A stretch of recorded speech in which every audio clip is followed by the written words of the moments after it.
صل على سيدنا ومولانا محمد وعلى سيدنا علي وسيدتنا فاطمة وسيدتنا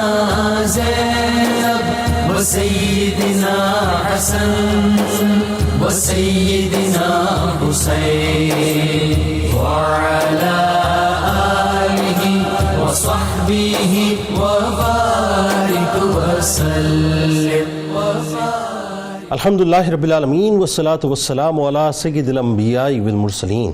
اللہم صلی علی سیدنا و مولانا محمد وعلی آلہ واصحابہ وبارک وسلم وصلی علیہ. دنیا کے تمام دیکھنے والوں کو، تمام چاہنے والوں کو، تمام پیار کرنے والوں کو، اور جہاں جہاں تک اس وقت میری آواز کو سنا اور مجھے دیکھا جا رہا ہے، جنید اقبال کی جانب سے سال 2022 کے پہلے دن کے موقع پہ انتہائی ادب کے ساتھ السلام علیکم. آئیے ناظرین بلا توقف چلتے ہیں حضرت ابو انیس محمد برکت علی علیہ رحمہ کی تالیف اسماء النبی الکریم صلی اللہ علیہ وآلہ وسلم سے رسول اللہ صلی اللہ علیہ وآلہ وسلم کا ایک اسم مبارک پڑھنے اور سننے کی سعادت حاصل کرتے ہیں. سیدنا المرغب صلی اللہ علیہ وآلہ وسلم، ہمارے سردار، جہاد کی ترغیب دینے والے، درود و سلام بھیجے اللہ آپ صلی اللہ علیہ وآلہ وسلم پر، آپ صلی اللہ علیہ وآلہ وسلم کے آل پاک پر اور صحابہ کرام رضوان اللہ تعالیٰ علیہم اجمعین پر. حضرت ابو ہریرہ رضی اللہ تعالیٰ عنہ سے روایت ہے کہ حضور نبی کریم صلی اللہ علیہ وآلہ وسلم نے ارشاد فرمایا، جو اللہ اور اس کے رسول صلی اللہ علیہ وآلہ وسلم پر ایمان لایا، نماز کا اہتمام کیا اور رمضان کے روزے رکھے، تو اس کا اللہ پر یہ حق ہے کہ وہ اسے جنت میں داخل کرے، چاہے وہ اللہ کی راہ میں جہاد کے لیے نکلے یا اسی سرزمین پر بیٹھا رہے جس میں پیدا ہوا ہے. ناظرین کرام ہمارے ساتھ رہیے، کیونکہ آج سال کے پہلے دن انتہائی ممتاز بارگاہ میں یعنی حضرت خالد بن ولید رضی اللہ تعالی عنہ کی بارگاہ میں انشاءاللہ مل کے چلیں گے. مضبوط چاق و چوبند جسم، دراز قد، سرخ و سفید روشن چہرہ، چوڑا اور کشادہ سینہ، چمکتی عقابی آنکھیں، شہ سواری، نیزہ بازی، تیر اندازی، شمشیر زنی، جنگی اور سیاسی حکمت عملی کے ماہر، بے خوف نڈر، بہادر جری، پاک دامن، شریف النفس، عبادت گزار، برق رفتار، جواں سال، آتش جواں، شعلہ جواں، جرنیل حضرت خالد بن ولید رضی اللہ تعالی عنہ کی ناظرین بارگاہ وہ عظیم ترین بارگاہ ہے جو انتخاب نگاہ مصطفیٰ صلی اللہ علیہ وآلہ وسلم ہے، جنہوں نے ملت اسلامیہ کی سرحدوں کو آدھی دنیا تک پھیلا دیا. ناظرین کرام، دنیا میں بڑے بڑے جرنیل آئے اور بڑے بڑے جرنیل آتے رہیں گے، مگر دنیا کے کسی جرنیل کو یہ شرف نصیب نہیں ہوا جو شرف کائنات کی سب سے سچی، سب سے اچھی اور سب سے عظیم ترین زبان مبارک سے حضرت خالد بن ولید رضی اللہ تعالی عنہ کو نصیب ہوا کہ خالد اللہ کی تلوار ہیں. یہ وہ مبارک ہستی ہیں ناظرین جو عشق مصطفیٰ صلی اللہ علیہ وآلہ وسلم کے سانچے میں ایسے ڈھلے تھے کہ اپنے آقا، اپنے مولا صلی اللہ علیہ وآلہ وسلم کے منہ مبارک کو اپنے سر کا تاج کیا بنایا کہ آپ رضی اللہ تعالی عنہ خود رہتی دنیا تک اسلام کے ماتھے کا جھومر بن کے رہ گئے، جنہوں نے ناظرین عقل کے، فہم کے، دنیاوی پیمانوں کے سارے زاویے تبدیل کر کے رکھ دیے کہ دنیا کو اپنی طاقت پر یقین ہو تو ہو، ہمیں تو اپنے سرکار علیہ السلام کے منہ مبارک کی قوت پر ایمان ہے. دنیا ڈھالوں، تلواروں اور ہتھیاروں کو دیکھتی ہے تو دیکھتی رہے، ہمیں تو اپنے سرکار علیہ السلام کے اس منہ مبارک پر یقین بھی ہے، تیقن بھی اور مان بھی ہے جو ہمارے سر کے اوپر سجا ہے. حضرت خالد بن ولید رضی اللہ تعالیٰ عنہ ناظرین تاریخ اسلامی کے ماتھے کا وہ جھومر ہیں جن کے ماورائے عقل اور ولولے انگیز جنگی کارنامے دیکھ کر دنیا کے بڑے بڑے جرنیل آج بھی انگشت بدندہ ہیں، جن کے برق رفتار طوفانی حملوں اور لگاتار فتوحات نے دنیا کو ورطہ حیرت میں مبتلا کر دیا ہے کہ حضرت خالد بن ولید رضی اللہ تعالیٰ عنہ ملت اسلامیہ کے وہ عظیم جرنیل ہیں جنہوں نے کیسر و کسریٰ کے تخت اور اس کے تاج کو مکمل طور پر زمین بوس کر دیا، جو سبز آندھی بن کر چھائیں اور جنگ کے میدانوں میں لاشوں کے ڈھیر اور سروں کے مچان بنا جائیں، جن کے ہاتھوں کی طاقت سے برہنہ شمشیریں بھی ٹوٹ کر بکھر جائیں، جو عزم و ہمت، عمل و بیداری، شجاعت و بہادری، طاقت و جواں مردی کا عظیم پیکر نظر آئیں، جن کا وجود فتح کی علامت، نصرت کا نشان، جو مسلمانوں کی آن، مجاہدین کی شان، صحابہ کا مان اور اسلام کی مکمل طور پہ پہچان بن جائیں۔ اس ہستی کے مقام و مرتبے کا اندازہ ناظرین ہم اور آپ کیا لگائیں کہ جن کی قدردانی جملہ ادا کرنے دیں، سرکار علیہ السلام خود فرمائیں، جو نبی کے پیارے صدیق اکبر رضی اللہ تعالی عنہ کی آنکھوں کے تارے حلقہ یارہ میں ریشم کی طرح نرم نظر آئیں اور رزم حق و باطل میں فولاد کی طرح سخت بن جائیں، فتح و نصرت جن کی قدم بوسی کے لیے دیدہ و دل فرش راہ بن جائیں اور کامیابیاں جن کی منتظر نظر آئیں، تقریباً 125 لڑائیوں میں اپنی تلوار کے جوہر دکھائیں، جو اپنے جسم میں ایک بالشت حصہ بھی ناظرین تیروں اور تلواروں کے زخموں سے یعنی خالی نہ پائیں، عاجزی اور انکساری اور اطاعت و فرمانبرداری کا یہ عالم کہ امیر المومنین حضرت عمر فاروق رضی اللہ تعالیٰ عنہ جب آپ کو معزول فرمائے تو لمحے بھر میں سپاسالار سے سپاہی بن کر اپنا فرض ادا کرتے ہوئے رہتی دنیا تک ایک مثال بن جائیں۔ خالد بن ولید رضی اللہ تعالیٰ عنہ مسلمانوں کے ناظرین وہ ہیرو ہیں، ہمیں اپنے ہیروز کو یاد رکھنا چاہیے صاحب، ہم اپنے ہیروز کو فراموش کرتے جا رہے ہیں۔ وہ ہیرو ہیں ناظرین کہ آج بھی جن کا نام، جن کے اذکار لہو کو گرم اور دلوں کی دھڑکنوں کو تیز کر جائے۔ جہاد اس قدر عزیز تھا آپ کو، آج مسئلہ یہ ہے جہاد کی حدت اور شدت کو ہم نے قلوب سے نکالنے کی کوشش کی ہے صاحب، ایک سازش کے تحت نکالا جا رہا ہے۔ جہاد اس قدر عزیز تھا آپ کو کہ ذوق جہاد میں آپ فرمایا کرتے تھے کہ مجھے میدان جنگ کی وہ سخت رات جس میں میں دشمنوں سے لڑوں شب عروسی سے زیادہ مرغوب ہے۔ اللہ نے آپ کے قدموں میں ناظرین یہ برکت دی تھی کہ جدھر کرتے تھے بس ناکام نہیں لوٹتے تھے، کامیاب ہی لوٹتے تھے۔ خود فرماتے ہیں کہ میں نے جہاں بھی رخ کیا فتح یاب ہوا۔ یہی وجہ ناظرین کہ نبی کریم صلی اللہ علیہ وآلہ وسلم کو ان کی شجاعت پر اس حد تک اعتماد تھا، یعنی سوچئے یہ سرکار علیہ السلام کا اعتماد ہے، اگر میں کہوں تو غلط نہ ہوگا کہ آپ سرکار علیہ السلام کا اعتماد ہیں کہ اس حد تک اعتماد تھا کہ جب علم آپ کے دست مبارک میں آ جاتا تھا تو سرکار علیہ السلام مطمئن ہو جاتے تھے کہ اب فتح ضرور مسلمانوں کو نصیب ہوگی۔ ناظرین کرام کیوں؟ اس لیے کہ آپ کو میرے سرکار علیہ السلام نے فرمایا کہ آپ اللہ کی تلواروں میں سے ایک تلوار ہیں، جو تلوار نہ کل ٹوٹی تھی، جو تلوار نہ آج ٹوٹی ہے، اور انشاءاللہ رہتی دنیا تک یہ تلوار ہمیشہ ممتاز رہے گی۔ اللہم صلی علی سیدنا و مولانا محمد وعلی سیدنا علی و سیدتنا فاطمہ و سیدتنا زینب و سیدنا حسن و سیدنا حسین وعلی آلہ وصحبہ وبارک وسلم۔ اللہم صلی علی سیدنا و مولانا محمد وعلی سیدنا علی و سیدتنا فاطمہ و سیدتنا زینب و سیدنا حسن و سیدنا حسین وعلی آلہ وصحبہ وبارک وسلم۔ حضرت خالد بن ولید رضی اللہ تعالیٰ عنہ کا نسب، خاندانی تعارف اور آپ رضی اللہ تعالیٰ عنہ کی جو اجمالی شخصیت ہے وہ ذرا لوگوں کو بتائیے، خاص طور پہ آپ کے اوصاف، اور اسلام لانے سے قبل جو تلوار ظاہر ہے اسلام کے خلاف تھی، وہ جب اسلام کے حق میں چلی تو پھر کیسی چلی آگے بات کریں گے، لیکن اسلام لانے سے قبل معاشرے میں آپ کا کیا مقام تھا؟ ابتدا کی۔ بسم اللہ الرحمن الرحیم، هو القادر هو الحق هو المعین۔ حضرت سیدنا خالد بن ولید رضی اللہ تعالی عنہ، حضرت خالد بن ولید رضی اللہ تعالی عنہ پر اسرار شخصیت کے مالک ہیں، جس کی طرف علامہ اقبال رحمہ اللہ نے اشارہ بھی فرمایا کہ یہ غازی یہ تیرے پر اسرار بندے جنہیں تو نے بخشا ہے ذوق خدائی۔ تو آپ کی شخصیت کو جب ہم پڑھتے ہیں تو آپ کی شخصیت میں اللہ نے ایک ایسی تاثیر رکھی ہے کہ خود بخود آپ کا اثر ہماری ذات پر آتا ہے، اور شجاعت جو ہے وہ گویا کہ بیدار ہوتی ہے کہ اسلام کے لیے کیسے آپ نے قربانی عطا فرمائی۔ ذکر کا تصرف آپ دیکھیں کہ آپ کا جملہ آگے بڑھ رہا ہے، ذکر کا تصرف دیکھیں کہ آج 14 صدیاں بیتنے کے بعد بھی جب ان کا ذکر ہم کر رہے ہیں، ان کے ذکر میں جو ہے وہ ایک ایسا تصرف ہے کہ وہ شجاعت، بہادری کا تصور، ولولہ پیدا ہو جاتا ہے. چونکہ اثر جو ہے وہ حقیقت کا ہوتا ہے اور حقیقی شجاعت آپ کی ذات میں موجود ہے. آپ رضی اللہ تعالی عنہ، آپ کا سب سے بڑی آپ کی شان یہ ہے کہ آپ کے لیے اللہ کے رسول فرما رہے ہیں کہ ہوا سیف من سیوف اللہ صلی اللہ علی المشرکین.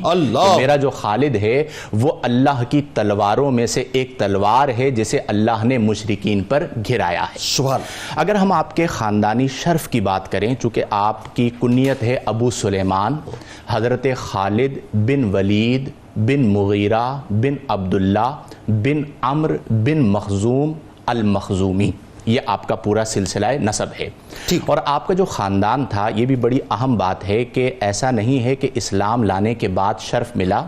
بلکہ اس زمانے میں آپ کا خاندان بھی عربوں کے یہاں خاص طور پہ مکۃ المکرمہ میں با اثر خاندان شمار کیا جاتا تھا. قبیلہ بنو مخزوم سے آپ کا تعلق تھا اور اس کے ایک با اثر رئیس جن کا قریش سے تعلق تھا، ولید بن مغیرہ کے یہاں آپ کی ولادت ہوئی. اور ان کا اثر اس قدر تھا، یعنی اتنی با اثر شخصیت تھی کہ بعض اوقات اہل مکہ یہ کہا کرتے تھے جب تک اسلام کے دامن میں نہیں آئے کہ اگر اللہ نے قرآن کو نازل فرمانا تھا تو ان پر نازل کر دیتے. اس قدر عظیم ان کو سمجھا جاتا تھا. پھر یہاں پر یہ بات بھی پیش نظر آئے، آپ نے بڑے خوبصورت جملے ارشاد فرمائے کہ چاق و چوبند جسم ہے، کشادہ سینہ ہے، چوڑی پیشانی ہے، طویل قد و قامت ہے. اس کی وجہ کیا ہے کہ آپ نے جو پرورش پائی وہ تلواروں کے سائے میں پرورش پائی، اور اس سائے میں پرورش پانے کی وجہ سے ابتدا ہی سے آپ میں شجاعت موجود تھی، نمبر 1. اور نمبر 2 یہ ہے کہ اسلام قبول کرنے سے پہلے ہی آپ کی فیملی جو ہے ایسی فیملی تھی مکۃ المکرمہ میں کہ جو فوجی نظام ہے اور سپہ سالاری ہے وہ آپ کی جو آپ کی قوم ہے، آپ کی فیملی ہے، اس کے پاس موجود تھی. تو وہ جو مہارت تامہ اور جنگوں کے اندر جو چیزیں ہوتی ہیں وہ آپ کی رگو پے میں پہلے سے سرائیت تھی. اچھا، پھر یہاں پر ایک اور بات دیکھیں کہ اپنا ام المومنین حضرت میمونہ رضی اللہ آپ کی خالہ ہیں. جی آپ ذرا بتائیے ان کے بارے میں. ان کی بہن آپ رضی اللہ تعالی عنہ کی خالہ ہیں، یعنی اس نسبت سے بھی حضرت میمونہ رضی اللہ آپ کی والدہ لبابہ. جی ہاں، حضرت لبابہ جو ہے ان کی بہن تھی، سسٹر تھی. وہ نسبت بھی پھر آپ کو حاصل ہے. پھر اس کے ساتھ ایک اور بڑی اہم چیز ہے کہ چونکہ جب ظہور اسلام ہوا تو آپ کی عمر مبارک تقریباً 17 برس تھی. تو آپ غور کیجئے کہ نبی کریم صلی اللہ علیہ وآلہ وسلم کے سامنے آپ عین نوجوانی کے عالم میں موجود ہیں. اب 17 برس کی عمر ہے اور ظہور اسلام ہو رہا ہے. نبی کریم صلی اللہ علیہ وسلم کے سامنے بعض اوقات آپ کی شجاعت کا تذکرہ ہوتا، جیسے مختلف لوگوں کا ذکر ہوتا ہے تو آپ کا ذکر آتا تو نبی کریم صلی اللہ علیہ وسلم خوش ہو جایا کرتے تھے. اور مورخین نے لکھا کہ قبول اسلام سے پہلے آپ نبی کریم کی محبوب شخصیت تھے. اس اعتبار سے کہ جب آپ کی خصوصیات کا ذکر ہوتا تو نبی کریم فرماتے کہ جس شخص میں یہ خصوصیات موجود ہیں وہ ضرور اسلام قبول کرے گا. پہلے ارشاد فرمایا، یعنی سرکار علیہ السلام نے پہلے ہی فرما دیا تھا کہ صاحب دو شخصیات ہیں. دیکھیں، ایک حضرت عمر فاروق اعظم رضی اللہ تعالی عنہ ہیں اور ایک حضرت خالد بن ولید رضی اللہ تعالی عنہ ہیں کہ جن کے قبول اسلام کی خاص تمنا قلب اطہر مصطفیٰ میں تمنائے مصطفیٰ کریم صلی اللہ علیہ وسلم ہے. اور وہ دونوں تمناؤں کو اللہ نے پورا فرمایا. اور نہ صرف پورا فرمایا، ان دو شخصیات کو آپ صرف دیکھ لیں اور پوری تاریخ اسلام کو آپ دیکھ لیں، جتنا بڑا احسان ان دو شخصیات کا اسلام پر ملتا ہے کسی اور کا نہیں. سر کمال یہ کہ جس وقت سیدنا عمر فاروق رضی اللہ تعالیٰ نے اسلام قبول کیا، ابھی دیکھیے یعنی وہ جوش اور ولولہ کچھ اور ایک حدت اور شدت پیدا ہو گئی. اور اسی طرح کا جوش و ولولہ یہاں پر بھی تھا. خالد بن ولید رضی اللہ تعالی عنہ نے اسلام قبول کیا. اچھا، اب یہ کیسا کرم ہے جو بات ابھی ہوئی، میں چاہتا ہوں اسی پہ ذرا صاحب کلام فرمائیں. ہم مصطفیٰ کریم صلی اللہ علیہ وآلہ وسلم کو چاہیں، یہ ہماری چاہت ہے اور ظاہر ہے ہر امتی کی یہ چاہت ہونی چاہیے. سرکار علیہ السلام ہمیں چاہیں، اس سے بڑی کوئی چاہت ہی نہیں ہے. یعنی جن کو سرکار علیہ السلام خود چاہیں، ذرا صحیح صاحب، اور آپ تو سادات ہیں ماشاءاللہ، تو آپ ذرا بتائیے کہ وہ چاہنا کیا چاہنا ہوتا ہے، اور جو چاہت پھر ایسی چاہت بنی کہ پھر اللہ تبارک و تعالیٰ نے مقام بھی وہ عطا کیا آپ کو. یعنی قبول اسلام کا اب ذرا واقعہ بتائیے، بڑا لطیف واقعہ کہ سرکار کی نگاہوں میں آپ تھے، یہ چاہیے. بسم اللہ الرحمن الرحیم. یقیناً آپ کا واقعہ قبول اسلام خوب اہمیت کا حامل ہے اور یہ کم و بیش کوئی 8ویں ہجری کا واقعہ ہے. اور اسے اگر ہم حضرت خالد بن ولید رضی اللہ تعالیٰ عنہ کی زبانی ہی سنیں تو سب سے زیادہ مناسب ہوگا۔ سب سے پہلے تو جب وہ واقعہ بیان کرتے ہیں تو وہ ان تدریجی مراحل کا بخوبی ذکر کرتے ہیں جن مراحل سے گزر کر آپ نے اسلام کو قبول کیا۔ اللہ، پہلی بات جو بہت خوبصورت نظر آتی ہے وہ یہ ہے کہ میں نے اسلام اس لیے قبول کیا کہ اللہ رب العزت کی توفیق شامل حال ہوئی۔ یہ سب سے پہلے آپ اقرار فرماتے ہیں۔ پھر فرماتے ہیں کہ جو دوسرا یقینی مرحلہ ہو سکتا ہے جہاں پر پہلی کرن آتی ہے ایمان کی، وہ ہے واقعہ حدیبیہ۔ آپ فرماتے ہیں کہ جب ہمیں اس بات کا حکم ہوا اور ہم نے یہ پلان کیا کہ مسلمانوں کو نقصان پہنچایا جائے اور حضور اکرم صلی اللہ تعالیٰ علیہ وسلم پر حملہ کیا جائے، تو حدیبیہ پہنچنے سے پہلے جب حضور اکرم صلی اللہ تعالیٰ علیہ وسلم عمرے کے لیے تشریف لے کر آ رہے ہیں، آپ کے پاس اسلحہ موجود نہیں ہے، ارادہ صرف عمرے کا ہے۔ اسفان کے مقام پر ہم نے مسلمانوں کے لشکر کو روکا، وہاں پر صلاۃ الخوف جب ادا کی گئی اور ایک خوبصورت انداز میں مسلمانوں نے نگرانی بھی رکھی اور حضور اکرم صلی اللہ تعالیٰ علیہ وسلم کی حفاظت بھی ہوئی، یہ دیکھ کر خالد بن ولید رضی اللہ تعالیٰ عنہ نے فرمایا کہ الرجل ممنوع، یعنی حضور اکرم صلی اللہ تعالیٰ علیہ وسلم از امپاسبل، یعنی ان پر حملہ کرنا یہ ممکن نہیں ہے، ان کی حفاظت تو اللہ رب العزت فرما رہے ہیں، اور یقیناً عرب کے اوپر آپ کا مکمل غلبہ ہوگا اور آپ ہی عربوں کی قیادت فرمائیں گے۔ آپ نے فرمایا یہ وہ پہلا مرحلہ ہے، یہ پہلا واقعہ ہے جس نے میرے دل کے اندر ایک تبدیلی پیدا کر دی کہ اب میں کچھ بھی کروں گا اسلام کے خلاف وہ یقیناً وقت کا ضیاع ہوگا، اس کے سوا کچھ نہیں۔ دوسرا مرحلہ آئیے، دوسرا مرحلہ جب اگلے سال آپ صلی اللہ تعالیٰ علیہ وسلم مکہ المکرمہ میں عمرے کو قضا کرنے کے لیے تشریف لے کر آتے ہیں تو آپ کے ساتھ آپ کے بھائی ولید ابن ولید ہیں۔ اب ولید ابن ولید نے پہلے اسلام قبول کیا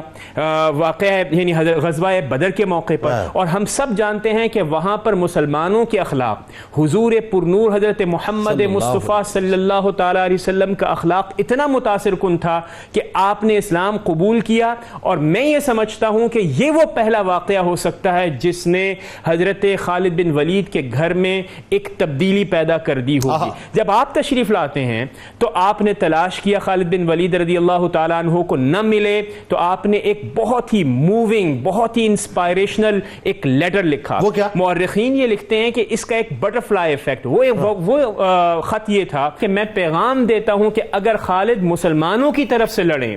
اور پھر مسلمانوں کی طرف سے فتح حاصل کریں تو یہ ان کے لیے بھی بہتر ہوگا، اور اس کے ساتھ ساتھ ہم انہیں بھی اتنی ہی اہمیت دیں گے، شاید اس سے زیادہ دیں جب وہ دائرہ اسلام میں داخل ہو جائیں۔ پھر اس کے بعد ولید ابن ولید نے اسی خط میں یہ لکھا کہ اے خالد آپ وقت ضائع کر رہے ہیں، جلد از جلد آپ اسلام کی طرف آ جائیں۔ یعنی سرکار علیہ السلام سے بڑھ کے کائنات میں کوئی ماہر نفسیات بھی نہیں ہے، وہ جو سائیکالوجی تھی آپ نے اس کو ہٹ کیا، بنیادی سائیکالوجی بھی اور پرسنالٹی انالیسس بھی آپ دیکھیں کہ آپ نے پہچان لیا کہ عقل، تجربہ، ایک زیرک ہونا، ایک بصیرت ہونا۔ اور تیسرا واقعہ ہے خواب کا، کہ جب آپ نے اس واقعے کے بعد ایک خواب بھی دیکھا کہ آپ ایک تنگ گھاٹی سے یا ایک تنگ اور بنجر جگہ سے آپ ایک سرسبز و کشادہ جگہ کی طرف سفر کر رہے ہیں۔ یہ تین واقعات ایسے تھے کہ جس نے آپ کے دل کے اندر یہ مصمم ارادہ کیا کہ آپ حضرت عمرو ابن عاص رضی اللہ تعالیٰ عنہ کے ساتھ جا کر مدینہ تشریف لائے۔ اب مدینہ میں صدیق اکبر رضی اللہ تعالیٰ عنہ نے ساتھ کی تعبیر بتائی تھی، وہ بھی ہے کہ کفر سے ایمان کی طرف۔ لیکن اب دیکھیں مدینے میں جب استقبال ہوا تو کیسا ہوا؟ جب آپ مدینہ تشریف لائے تو دیکھا کہ ولید آپ کا انتظار کر رہے ہیں، اور آپ نے پیغام یہ دیا کہ آپ جلدی کیجئے، حضور اکرم صلی اللہ تعالیٰ علیہ وسلم آپ کا انتظار فرما رہے ہیں۔ کیا کہنے، سبحان اللہ۔ اور پھر خالد بن ولید رضی اللہ تعالیٰ عنہ فرماتے ہیں کہ جب میں وہاں گیا تو جاتے ہی میں نے یہ تو کہا السلام علیکہ یا نبی اللہ، لیکن حضور اکرم صلی اللہ تعالیٰ علیہ وسلم کا مسکرانا اور آپ کا نظریں باندھ کر دیکھنا بھی خالد بن ولید کو یاد رہا، اور آپ نے یہ کہا کہ جب میں گیا تو حضور مسلسل مجھے دیکھ رہے ہیں اور مسلسل مسکرا رہے ہیں، اور پھر میں نے شہادت پڑھ کر اسلام قبول فرمایا۔ نا جس طرف اٹھ گئی دم میں دم آ گیا، اس نگاہ عنایت پہ لاکھوں سلام۔ ڈاکٹر صاحب کیا اس وقت خوبصورت گفتگو ہو رہی ہے۔ آئیے ذرا اب اب اسلام کو خالد بن ولید رضی اللہ تعالیٰ عنہ مل گئے ماشاءاللہ، ایک بہادر مجاہد کی حیثیت سے سرکار علیہ السلام کے دور میں،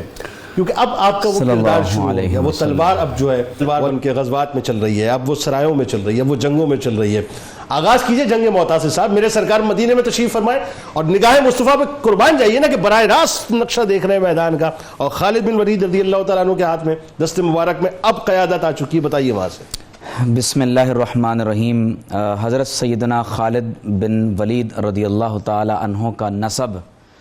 محمد الرسول اللہ صلی اللہ علیہ وسلم سے حضرت مرہ بن کعب پر جا کر مل جاتا ہے۔ حضرت کعب رضی اللہ تعالی عنہ کے بعد آپ اندازہ کیجئے کہ رسول اللہ صلی اللہ علیہ وسلم سے اس انداز سے خاندانی نسبت بھی خالد بن ولید کو حاصل ہے، اللہ اللہ اللہ، جنہوں نے چھوٹی بڑی تقریباً 125 جنگیں لڑی ہیں، اور اس کے باوجود اللہ تبارک و تعالی کے حکم سے آپ کا وصال بستر مبارک پر ہوا، اور قربان جائیے کہ کسی جنگ میں آپ نے کبھی شکست نہیں کھائی۔ رسول اللہ صلی اللہ علیہ وسلم کے دست مبارک پر اسلام لانے کے بعد حضرت خالد بن ولید رضی اللہ تعالیٰ عنہ کو تقریباً 4 برس کا عرصہ ملا ہے، اور آپ اندازہ کیجئے کہ عراق اور شام کی فتوحات سے لے کر ساسانی اور بیزنٹائن ایمپائر تک جو آپ کی تلوار کے صدقے سے اللہ رب کریم نے مسلمانوں کو عطا فرمائے، کہ تمام کے تمام خطے وہ ہیں جو خالد بن ولید رضی اللہ تعالیٰ عنہ کے طفیل اللہ رب کریم نے فتح یاب فرمائے۔ غزوہ موتا ہو، فتح مکہ ہو، یا بنو خزاع جب قریش کے حلیف تھے اور بکر بن منات نے بنو خزاع پر باقاعدہ حملہ کیا، تو رسول اللہ صلی اللہ علیہ وسلم نے آپ رضی اللہ تعالی عنہ کو اس سریے میں باقاعدہ رہنما بنا کر بھیجا۔ اسی طرح سے آپ کے دست مبارک سے عزا نامی ایک بڑے بت کو پاش کروایا گیا۔ اچھا 2 بار بھیجا تھا نا؟ جی پھر آپ دیکھیے کہ سریہ بنو جزیمہ ہو، غزوہ حنین میں بنو سلیم پر آپ کو قائد بنانا ہو، اسی طرح غزوہ تبوک میں آپ کی شرکت ہے، سریہ دومۃ الجندل میں آپ کی شرکت رہی، غزوہ طائف ہو، سریہ نجران اور سریہ یمن، یہ وہ تمام جنگیں ہیں جو رسول اللہ صلی اللہ علیہ وسلم کے عہد مبارک میں ہوئیں، اور آپ صلی اللہ علیہ وسلم نے ان تمام ہی جنگوں میں بہت کلیدی کردار حضرت خالد بن ولید رضی اللہ تعالیٰ عنہ کو عطا فرمایا ہے۔ لیکن آپ نے جس جنگ کی طرف خاص طور پر اشارہ کیا ہے وہ غزوہ موتا کا معرکہ ہے، وہ جنگ کا تنور گرم ہو گیا، میرے سرکار نے فرمایا نا، ذرا بتائیے۔ اور پھر آپ اندازہ کیجئے کہ 4 ہجری جمادی اولی میں یہ جنگ لڑی جا رہی ہے، اور شرحبیل بن عمر غسانی جو قیصر روم کی طرف سے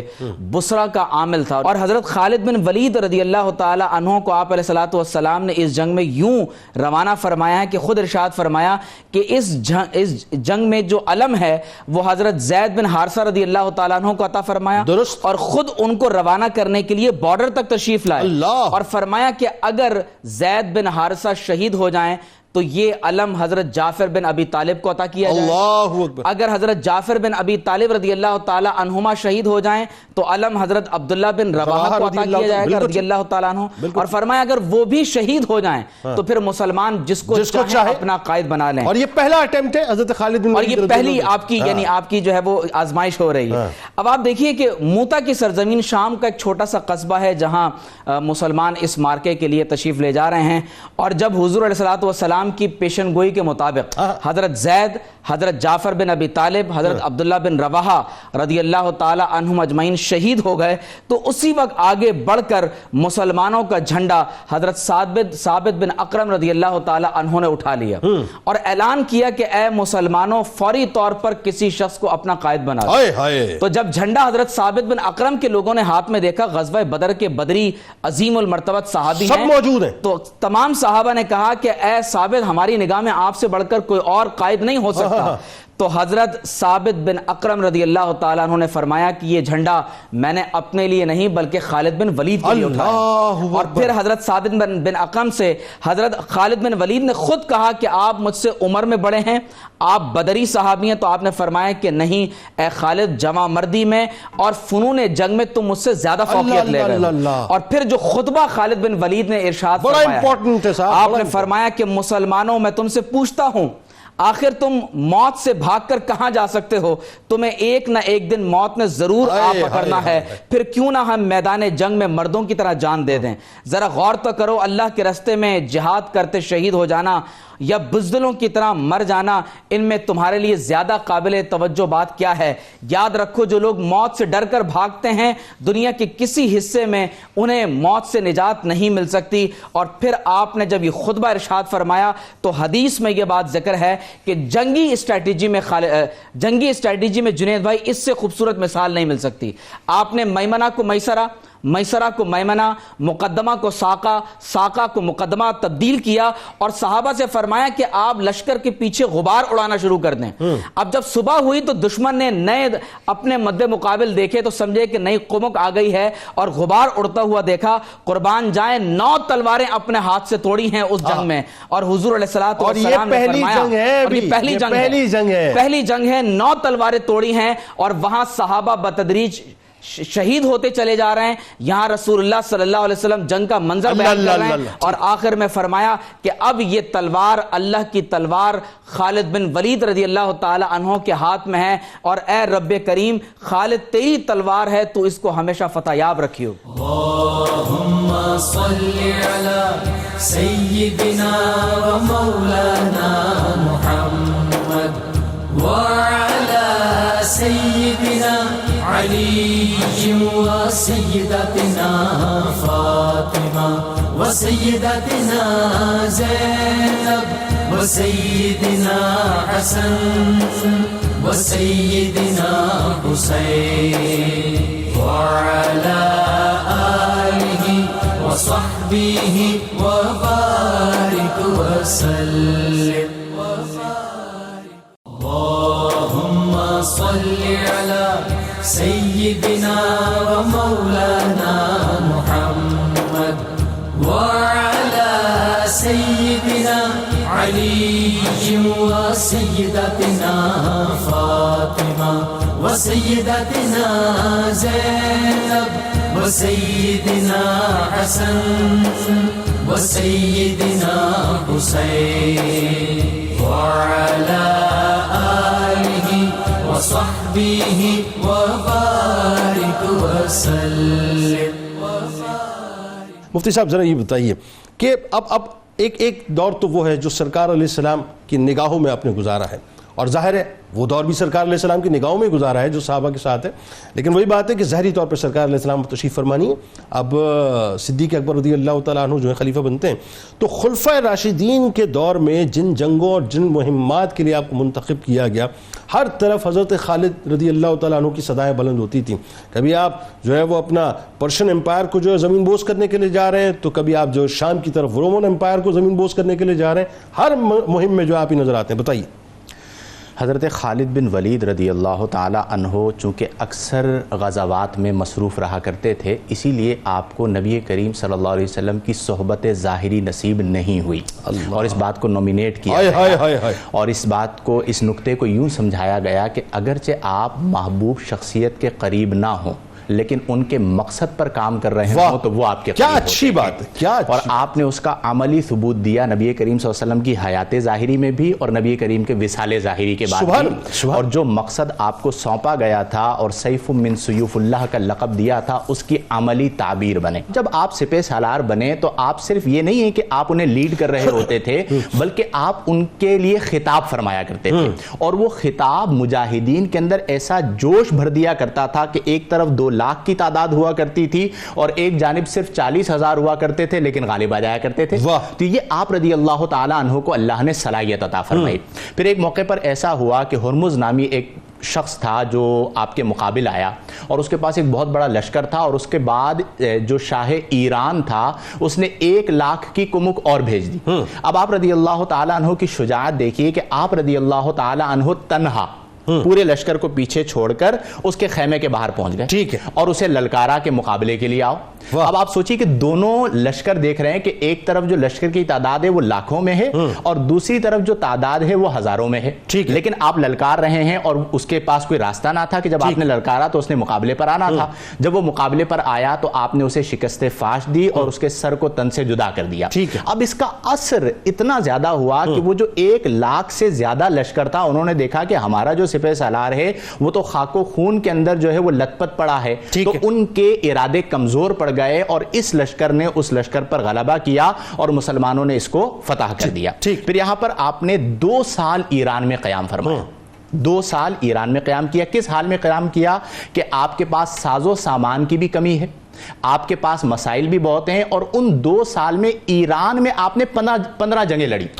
2 سال کے قیام میں آپ نے 15 مقامات پر جنگیں لڑی ہیں اور اسلام کو فتح عطا فرمائی۔ گویا کہ ہم یوں کہہ سکتے ہیں کہ نبی کریم کے وصال ظاہری کے بعد اور خلفائے راشدین میں خاص طور پر حضرت سیدنا صدیق اکبر رضی اللہ عنہ اور حضرت عمر فاروق اعظم رضی اللہ تعالی عنہما کی قیادت میں جو اسلام پوری روئے زمین پر پھیلا ہے، اس میں عملی طور پر جو کردار ادا کیا وہ حضرت خالد بن ولید رضی اللہ تعالی عنہ کو آپ نے ٹیک اپ کیا، بیت المقدس کو آپ نے ٹیک اپ کیا، یہ ایک بہت بڑا کام۔ اچھا اسی سلسلے کو اب آپ دیکھیے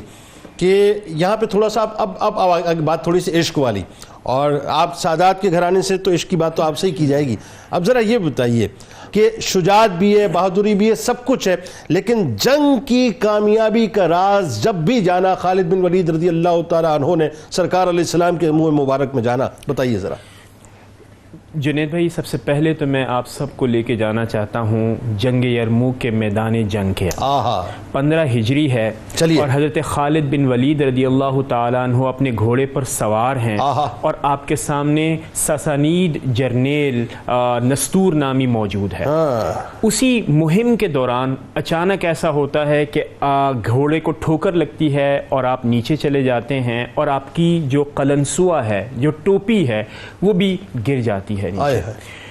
اب نستور سامنے کھڑا ہوا ہے، آپ بالکل right in the heart of the battle field ہیں، دشمن آپ کو قتل کر سکتا ہے، مسلمانوں کو شکست ہو سکتی ہے، لیکن جب وہ ٹوپی گرتی ہے، خالد بن ولید نہ اپنی جان کی پرواہ کرتے ہیں، نہ کسی اور چیز کی پرواہ کرتے ہیں، اور بلند آواز میں لوگوں سے پوچھتے ہیں بھائی وہ ٹوپی کہاں ہے، وہ ٹوپی مجھے چاہیے۔ اور تھوڑی دیر کے بعد وہ ٹوپی آپ کو ملتی ہے اور آپ فوراً اس ٹوپی کو اپنے سر پر سجاتے ہیں، واپس بیٹل فیلڈ میں آتے ہیں، نستور قتل کیا جاتا ہے، مسلمانوں پہلوان تھا، جی پہلوان تھا، اور اس کے بعد مسلمانوں کو فتح ملتی ہے۔ جب جنگ ختم ہوتی ہے تو صحابہ کرام اور دیگر جو آپ کے معاونین ہیں وہ دریافت کرتے ہیں کہ آپ نے تو پوری جنگ کی ٹیکٹکس، اس کا تجربہ، مسلمانوں کی ہر چیز کو آپ نے ایٹ رسک رکھا ہوا تھا، وجہ کیا ہے؟ اس ٹوپی میں ایسا کیا ہے؟ حضرت خالد بن ولید فرماتے ہیں اس ٹوپی میں بڑا راز ہے، اور وہ راز کیا ہے؟ وہ راز یہ ہے کہ وہ یہ کہتے ہیں کہ میں نے ایک بار حضور اکرم صلی اللہ تعالی علیہ وسلم کی معیت میں عمرہ ادا کیا، عمرے سے فارغ ہونے کے بعد حضور اکرم صلی اللہ تعالی علیہ وسلم نے اپنا سر منڈوایا، اس کے بال تھے، میں نے یہ دیکھتا ہوں، اور جنید بھائی ذرا غور کیجئے گا کہ میں یہ دیکھتا ہوں کہ صحابہ کرام کی قطاریں لگی ہوئی ہیں، ایک دوسرے سے آگے بڑھنے کا جذبہ ہے کہ کسی نہ کسی طرح سے کسی نہ کسی کو بال مل جائیں۔ اللہ اللہ اللہ۔ آپ فرماتے ہیں کہ اس کو آپ اس سے غور کیجئے کہ یہ وہ محبت تھی صحابہ کی کہ جب آپ کے جسم مبارک سے جب آپ وضو فرماتے تو جو پانی مس ہو جاتا اسے زمین پر گرنے سے پہلے صحابہ کرام انہیں اپنے ہاتھوں میں لیتے، اپنے جسموں پر مل لیتے، اور جس کو نہیں ملتا تری حاصل کرتا، ایگزیکٹلی دوسرے سے لے لیتا۔ بالکل اسی طرح کا سینیریو آپ کھینچتے اور آپ فرماتے ہیں کہ ہر ایک صحابی دوسرے سے بال لینے کی کوشش میں ہے، میں نے بھی اسی قطار میں لگا، مجھے بھی بال ملے پیشانی مبارک کے، اللہ، اور پیشانی مبارک کے۔ پھر آپ فرماتے ہیں کہ میں نے انہیں محفوظ کرنے کے لیے اپنی ٹوپی میں سلوا لیا، اور پھر میں جب وہ ٹوپی پہنتا کسی بھی میدان جنگ میں جاتا، میں اسی کی برکت سے فتح مجھے ملتی۔ جنگ آپ پر مسلط ہے، موت کے سائے منڈلا رہے ہیں، آپ کو کسی چیز کی پرواہ نہیں، آپ کو پرواہ ہے تو حضور اکرم صلی اللہ تعالی علیہ وسلم کے مس ہوئے پانی یا آپ کے بال مبارک کی پرواہ ہے۔ یہ وہ جذبہ ایمانی جس نے مسلمانوں، یہ جذبہ ایمانی ہے، یہ وہ عشق ہے جس میں صحابہ کرام گندے ہوئے تھے، اور میدان جنگ میں دشمن کئی گنا ہوتا، اس کے باوجود بھی آپ کے پائے استقلال میں کبھی جنبش نہیں آتی۔ یہ وہ عشق ہے، یہ وہ محبت ہے جس نے مسلمانوں کے اندر یہ روح پھونکی ہوئی۔ اللہم صلی علی سیدنا و مولانا محمد وعلی سيدنا علي وسيدتنا فاطمة وسيدتنا زينب وسيدنا حسن وسيدنا حسين وعلى آله وصحبه وبارك وسلم. اللهم صل على سيدنا ومولانا محمد وعلى سيدنا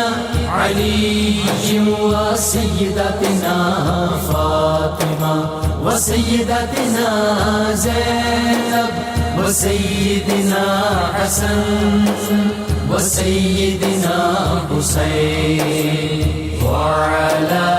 آله وصحبه وبارك وسلم. اب مجھے ذرا یہ بتائیے، ایک موقع وہ آ گیا کہ حضرت خالد بن ولید رضی اللہ تعالیٰ عنہ، اب شورا پورے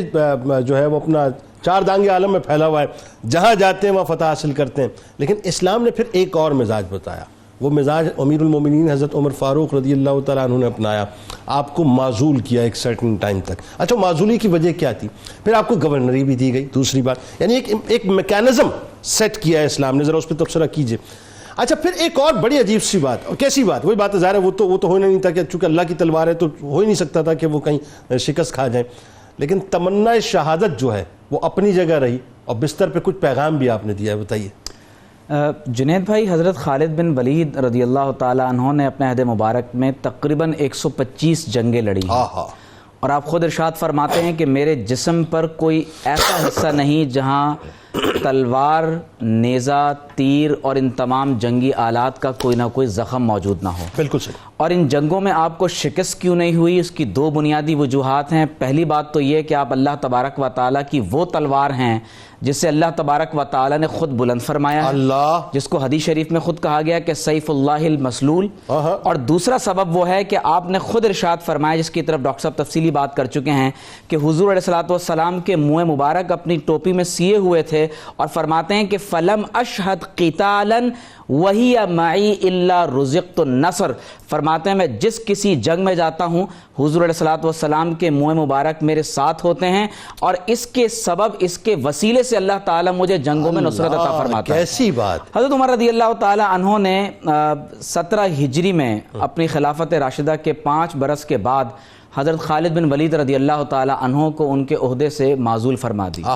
اور اس کا سبب آپ نے خود بیان فرمایا. فرماتے ہیں کہ انی لم آزل خالدن ان سختا ولا خیانہ. فرمایا کہ میں نے خالد بن ولید رضی اللہ تعالی عنہ کو اس لیے معزول نہیں کیا کہ نعوذ باللہ من ذالک میں ان سے ناراض ہو گیا ہوں، یا آپ نے اپنے عہدے میں کسی بات میں خیانت کا ارتکاب کیا، نعوذ باللہ من ذالک، بلکہ آپ نے خود ارشاد فرمایا بلکہ میں یہ چاہتا ہوں کہ حضرت خالد بن ولید رضی اللہ تعالی عنہ کی وجہ سے لوگ کسی فتنے اور آزمائش میں مبتلا نہ ہو جائیں. فَأَحْبَبْتُ أَن يَعْلَمُوا، اور میں نے یہ چاہا ہے کہ میں لوگوں کو یہ بات بتا دوں، ان اللہ هو الصانع، کہ جنگوں میں اگر فتح نصیب ہوتی ہے تو وہ کسی فرد کی وجہ سے نہیں بلکہ اللہ تبارک و تعالیٰ کی مدد و نصرت کی وجہ سے ملتی ہے. اور پھر آپ اندازہ کیجئے کہ آپ رضی اللہ تعالی عنہ نے حضرت ابو عبیدہ بن الجراح رضی اللہ تعالی عنہ کو حکم دیا کہ آپ حضرت خالد بن ولید رضی اللہ تعالی عنہ کو ان کے امامہ مبارک میں قید کر کے میرے پاس پیش کر دیں. اور جو شخصیت حضرت خالد بن ولید رضی اللہ تعالی عنہ کے پاس یہ پروانہ لے کر جا رہے ہیں قربان جائیں وہ کون ہیں؟ وہ سیدنا بلال رضی اللہ تعالی عنہ. اور حضرت خالد بن ولید رضی اللہ تعالی عنہ نے خود کو حضرت بلال رضی اللہ تعالی عنہ کے سپرد کر دیا. اور اس سے ہمیں بندگی اور اسلامی ریاست اور خلیفت المسلمین کے سامنے کس طرح سرنڈر اور اطاعت کی جاتی ہے. آپ جب اسٹورم آف دا یعنی آئی آف دا اسٹورم کے اندر ہیں، طوفان کے اندر گھرے ہوئے ہیں، جنگ لڑی جا رہی ہے، اور ایسی حالت میں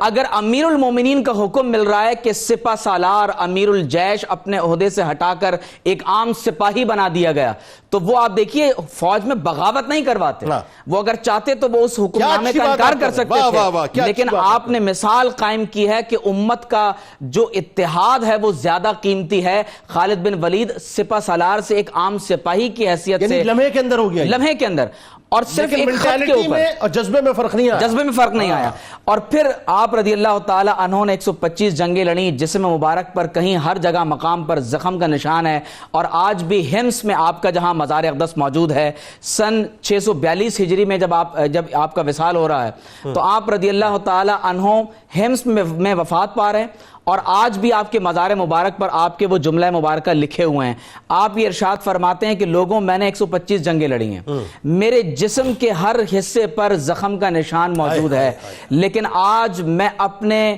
بستر پر انتقال کر رہا ہوں. اور یہ اس بات کی دلیل ہے کہ اگر کسی شخص کو موت آتی ہے تو وہ اللہ تبارک و تعالیٰ کے ارادے اور اذن سے آتی ہے. اور پھر آپ نے فرمایا کہ فلا نامت اعین الجبنا، اے لوگوں بزدلوں کی آنکھوں کو کبھی نیند نہ آئے. اور میں اس بات کو ایک آپ کے آخری جملے پر ختم کر رہا ہوں کہ جب ایران کی فوج نے آپ کو اس وقت باقاعدہ دھمکی دی اور کہا کہ ہم اتنی بڑی فوج رکھتے ہیں، تو آپ نے فرمایا کہ ہم جس قدر موت اور شہادت کو پسند کرتے ہیں تم اس سے زیادہ زندگی کو پسند کرتے ہیں. کیا کہنے، سبحان اللہ. بہت شکریہ آپ تینوں آپ کا، آپ تشریف لائے. آئیے جناب کتاب الشفا کی جانب چلتے ہیں اور آنکھ کے درد کا روحانی علاج آپ کو بتلاتے ہیں. اور توجہ سے ناظرین سنیے کہ 41 مرتبہ سورہ فاتحہ پڑھ کر پانی پر دم کر کے 7 قطرے آنکھوں میں ڈالیں، انشاءاللہ آنکھ کا درد ختم ہو جائے گا. حضرت سیدنا امام حسین علیہ السلام کا قول مبارک ہے کہ جب جسم بنا ہی موت کے لیے ہے، کیا کمال بات. اور آپ ہی فرما سکتے ہیں ایسی بات، فرماتے ہیں کہ جب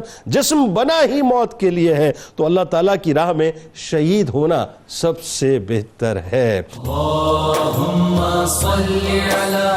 سیدنا و مولانا محمد وعلی سیدنا علی و سیدتنا فاطمہ و سیدتنا زینب و سیدنا حسن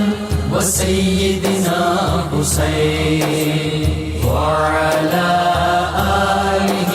و صحبہ و بارک وسلم.